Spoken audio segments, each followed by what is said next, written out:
the world, shrouded in darkness. The darkness we see is not merely the absence of light, but a profound shadow cast by the weight of human sin, a separation from the light of God. Yet,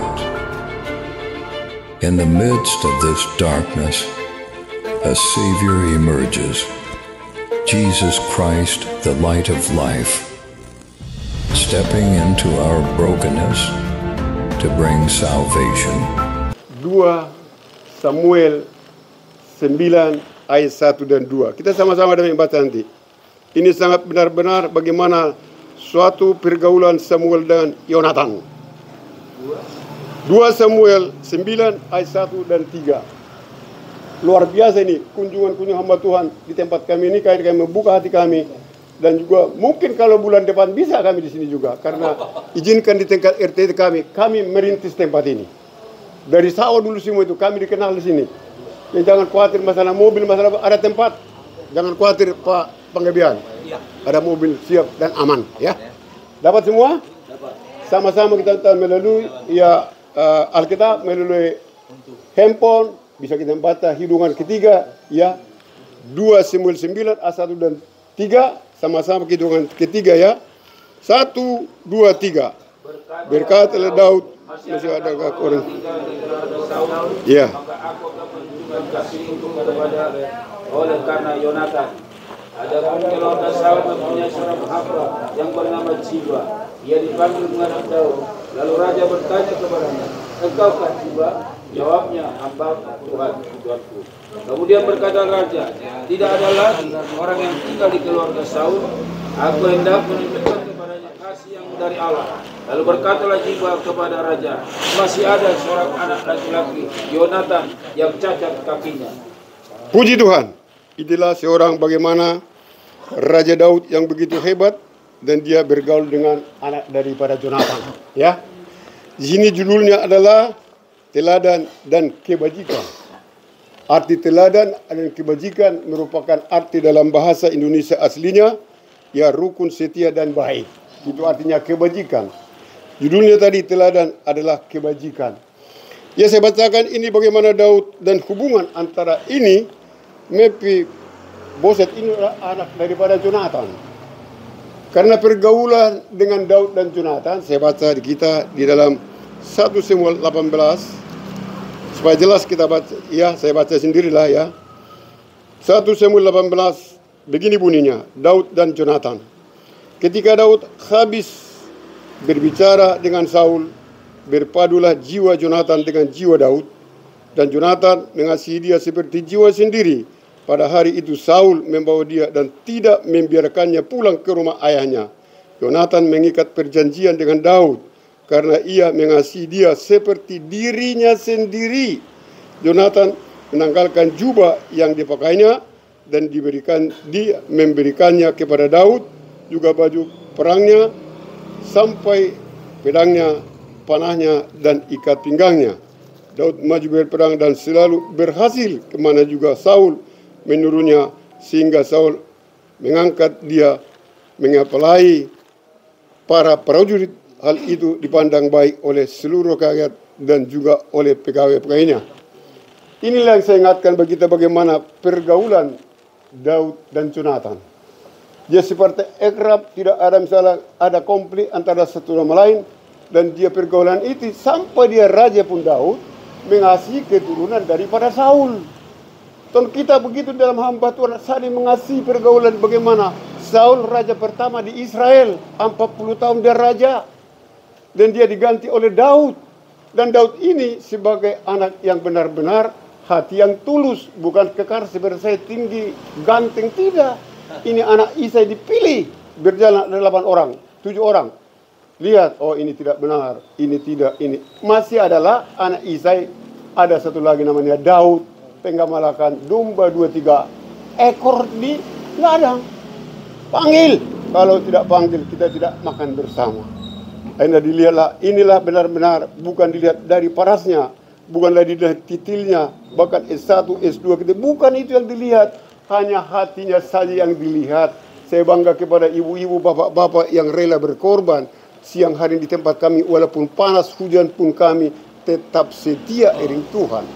Kita perbuatan bagaimana Daud dengan juga Saul, dan Saul pun juga akan membunuh Daud, tapi dia lari terus, dan pergaulan mereka kepada anak mereka dikatakan di sini berpaut dengan sehati sepikiran. Yang pertama kita melihat, yang pertama bagaimana seorang Daud dikatakan di sini di ayat 7 sampai 9. Kemudian berkatalah Daud kepadanya, janganlah takut, sebab aku pasti akan menunjukkan kasihku kasihmu oleh karena Yonatan ayahmu. Aku akan mengembalikan kepadamu segala ladang Saul nenekmu, dengan engkau akan tetap makan sehidangan dengan aku. Yang 8. Lalu sujudlah Mephiboset dan berkata, apakah hambamu ini sehingga engkau menghiraukan anjing mati seperti aku? Yang 9. Lalu raja memanggil Ziba hamba Saul ini dan berkata kepadanya, segala sesuatu yang ada milik Saul dan milik seluruh keluarganya ku berikan kepada cucumu itu. Dia berikan. Biasanya kalau raja itu kalau memang sudah lengser dan juga semua ante-antenya habis, akan dihabiskan, karena jangan sampai ada penggulingan raja yang baru. Tentu kita belajar yang pertama ini bagaimana pergaulan Daud dengan Saul, bahkan anaknya pun Yonatan. Dia memberikan segala baju perang kepada Daud, dan Daud menang, membawa umat mengalahkan berlaksa-laksa.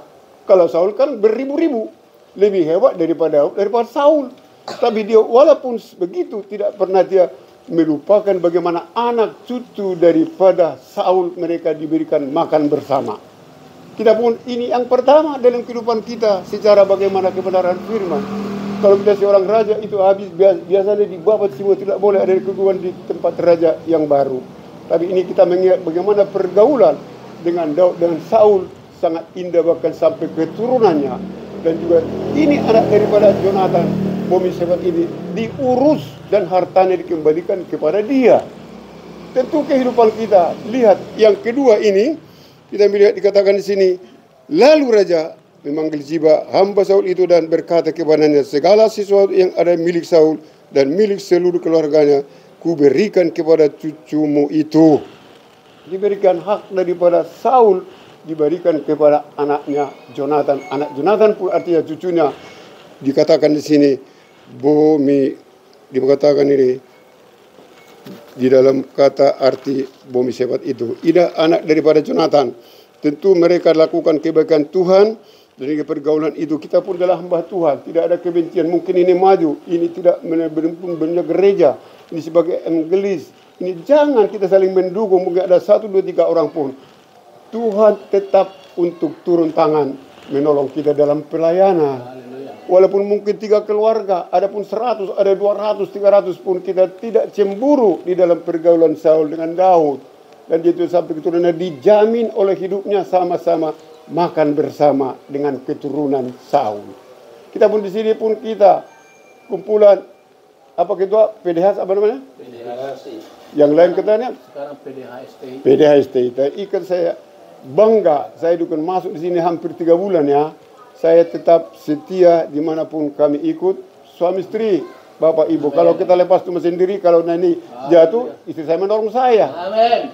Ingat dia dalam pengkhotbah. Kalau kita bersama-sama kuat dalam Tuhan, kalau cuma satu tali akan lepas, tapi akan ada 2 tali, suami istri akan tetap kuat. Amin. Yang ketiga di sini, mungkin bapak tahu hamba Tuhan peristiwa yang terjadi tanggal 13 Mei 1981. Ada yang tahu? Hamba Tuhan? Tanggal 13 Mei 1981. Saya jelaskanlah ini terakhir. Di mana itu terjadi, bagaimana Yohanes Paulus II dia pergi kepada aula Santo Petrus akan memberitakan kabar baik. Sedang di perjalanan dia ditembak oleh orang Turki. 2 kena perut, 2 kena tangan. Dan dia tidak mati, namanya Tahiren. Di dalam kehidupannya seorang sebagai pemimpin raja daripada Roma, dia sembuh dirawat selama berapa bulan. Dan dia kunjungi yang orang Turki ini ke penjara. Saya mengampuni engkau. Ya, dikatakan begitu dengan empat mata berkata, dan saya mengasihi engkau walaupun kau menembak saya. Tapi orang Turki ini bertobat menjadi orang Kristen. Kita pun begitu, jangan dendam sesama kita, tetangga kita, saudara kita. Tanya di lingkungan ini siapa si Mantuda ini. Kita bergaul dan keluarga tidak ribut dengan anak Mantuda itu, tidak ribut. Kita di sini ya, hampir tiap hari Jumat di sekolah minggu, Bapak Ibu. Bangku-bangku ada kosong, siap mereka jam 6 sore. Ada di tiap hari Jumat. Istri yang mengajar sama anak saya perempuan. Mereka juga yang berhasil ada menjadi dokter, yang menjadi insinyur, ini dari tahun-tahun berapa. Sejak kami nikah itu buku sekolah minggu sampai sekarang. Dan istri kami pun sebagai guru sekolah minggu di lokal sekarang. Walaupun umur 70 tahun. Yang muda tidak mau. Tapi bukan kepercayaan dia sebagai sekolah minggu. Sebagai ketua kaum ibu janda lansia. Lakukan itu, makanya kami ambil hari. Kalau kami ada itu hari Senin ada. Hari Selasa ada ibadah. Hari Rabu libur, hari Kamis, hari Jumat libur, hari Sabtu Minggu di dalam gereja. Itu makanya kami ambil hari Jumat ini. Jumat yang tanggal 28. Sebenarnya kita roba. Saya pikir kelemahan rupanya ini minggunya ada 5. Kita roba dulu untuk tanggal 21. Saya telepon Bapak Sinaga sama Ibu. Tidak ada berubah. Wah, jadwal sudah tertera. Bagaimana Sekum juga ke Kalimantan, Pak Cilitongan pun ke Manado. Ya tapi udahlah, memang kalau udah begitu, sudah dimeteraikan sepada janji Tuhan, ya kita ikutin aja. Kita mengalah untuk menang, tidak masalah. Karena kami yang biasanya itu kalau memang terlalu kelamaan sebenarnya Jumatnya ini. Tanggal 28 ini hari ini kan, ini sampai minggu kelima tanggal 30 hari Minggu besok. Terpujilah Tuhan kepada Bapak Ibu bagaimana kita belajar. Bagaimana Raja-Raja ini sebagai teladan kepada Saul. Kita juga begitu saling mengasihi. Seperti Raja Roma mengampuni orang yang bersalah kepada dia. Ingat, dua bapak kami mengampuni orang bersalah kepada kita. Tentu kita ingat itu. Saya pun mengingat kepada saudara kami yang ada pun di lingkungan kami gereja lokal di Pasar Rebo. Ya mungkin sudah tahu Bapak Ibu dari tempat ini. Depan rumah sakit apa ini umum. Di samping tol itu ada gereja situ. Gereja tua ya. Boleh katakan itu berdiri sejak kami berkeluarga lah ya. Tahun 75 sampai sekarang. Dari bahannya dari bambu dulu itu. Bukan ada seperti sekarang. Semua rumah bilik, apapun ngontrak bilik dulu. Selama 3 tahun ngontrak. Dan itu lantai ini pun lantai biasa. Pelur. Tapi kemurahan Tuhan kita berjuang. Dan kita tidak goyang, tetap mengikut Kristus di masa tua pun. Kami siap melayani. Bapak-bapak pun yang masih muda. Bukan pasti lelai sudah 78 tahun. Ibu siapa lagi? Muntria sudah 78 tahun. Masih tetap kuat di dalam Tuhan. Karena Tuhan mendapat kekuatan. Jangan takut dengan sakit penyakit seperti kesalahan istri saya itu. Jantunglah, inilah, apalah. Pikirkan masa depan. Hanya Yesus penolong. Roh Kudus penolong kita. Firman Tuhan sekian. Kita semua bangga punya Yesus. Kebanggaan kita ini bagaimana Bapak, Ibu, hamba Tuhan rela berkorban untuk datang ke tempat kami ini. Kami siap untuk bulan depan, untuk 100-nya. Siap membuka pintu terbuka untuk Tuhan. Amin. Sekian puji Tuhan. Terima kasih Bapak Ibu. Kami serahkan kepada memandu pujian. Tuhan Yesus memberkati kita. Haleluya.